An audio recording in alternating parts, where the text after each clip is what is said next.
Hi, welcome to Craft It Sweetly. I'm Diana. Thanks so much for being here.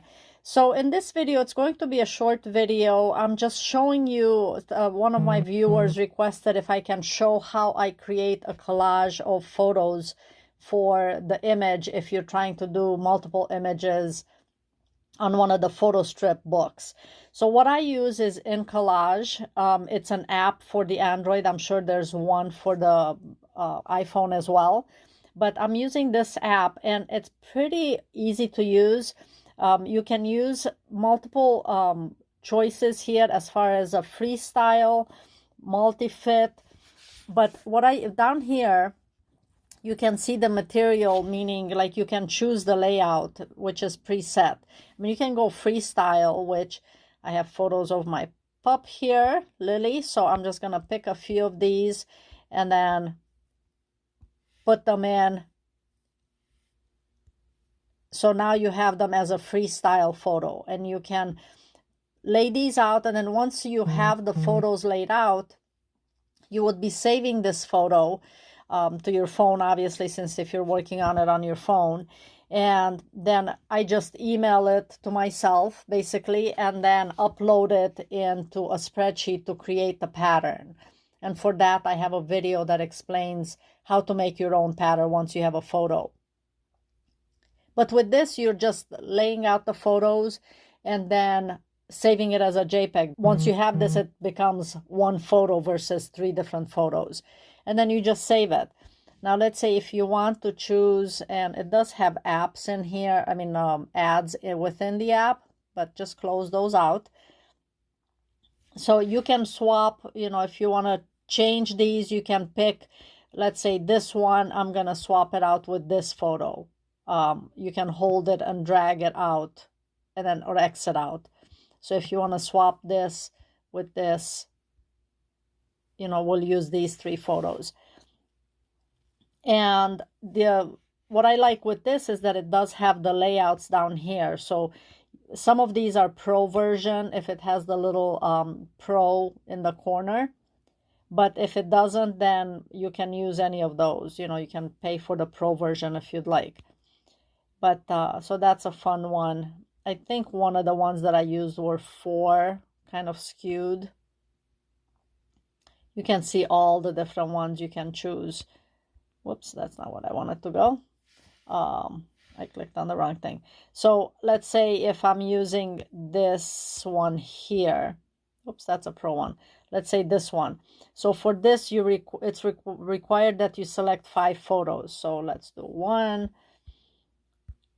2, 3. And some may not work as well because it may be a horizontal layout and your photo is vertical, in which case it wouldn't work as well. So I've got 3, 4, I have 5 photos, and then you can click next. And now once you have this, some of them look like they're cropped funny, but you can move them within the photo if it doesn't make sense. So I will, and you can swap these out. So if you want to swap it out, just select it. And you have options down here. You can swap that photo if you want to make that the centerpiece somewhere.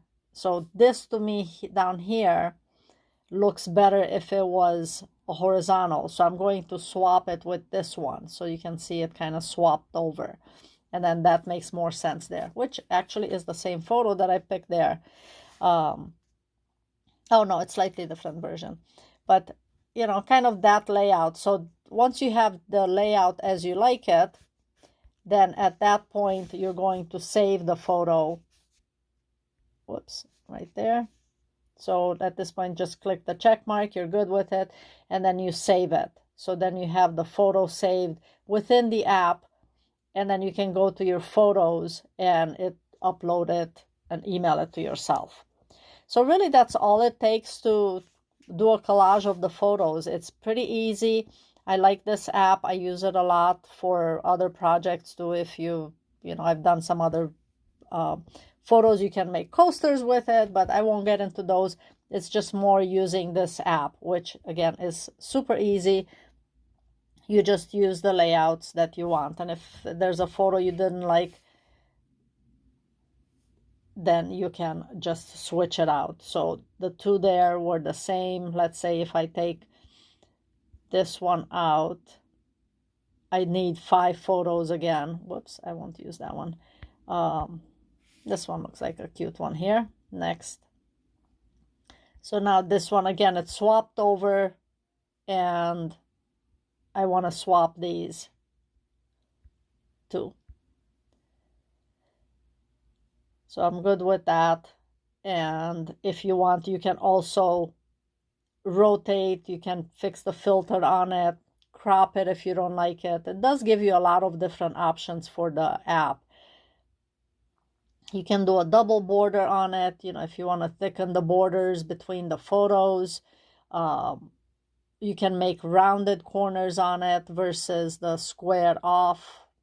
Some of these I actually haven't even really explored, so there's definitely a lot more you can do with it that I haven't even, you know, if there's your red, if you want to do a different layout around the photos. So that was the layout. And then down here, you can see additional options for your layout. You know, that was 5. So here's one if it was this way. Okay, and you with each one, you're going to have to adjust where the photo lands. You can shrink it as well if you need to, but then you're going to end up with more border around it. But there are a lot of fun layouts down here, you know, to choose from. That's a fun one. Probably not as conducive to the types of photos I have in here, just because some of them make more sense for them to be vertical versus a layout. This is a fun one. Again, some of these photos I'd probably swap out and choose different ones for them to make sense. But it's a great app to use for your projects, and the fact that it has so many options that you don't really have to pay for. I think the one of the ones that I used for that photo that I did with the dog, I want to say it was 4 of them that I had laid out, and now I'm not sure which one it was. It looks like it may have been one of these. So where you choose, then I would need to add one more photo. So at that point, gives you the option to add one more photo to it. And that looks like a cute one of Lily. So I would do it right there. That works well. You just move them to where you need them, and they all fit in. Oops, maybe we'll do it that way. Right there. So that's a great layout right there. And then just click yes. There's a little, even leaves room. You can add the name of the dog on there. And then you save it as a JPEG. So that's really all it takes to create this. It's a great app. If you have any questions about it, comment below. But hope this was helpful for doing a layout for your next photo project, whether it's for book folding or something else. Thanks so much for watching. I will see you in the next project.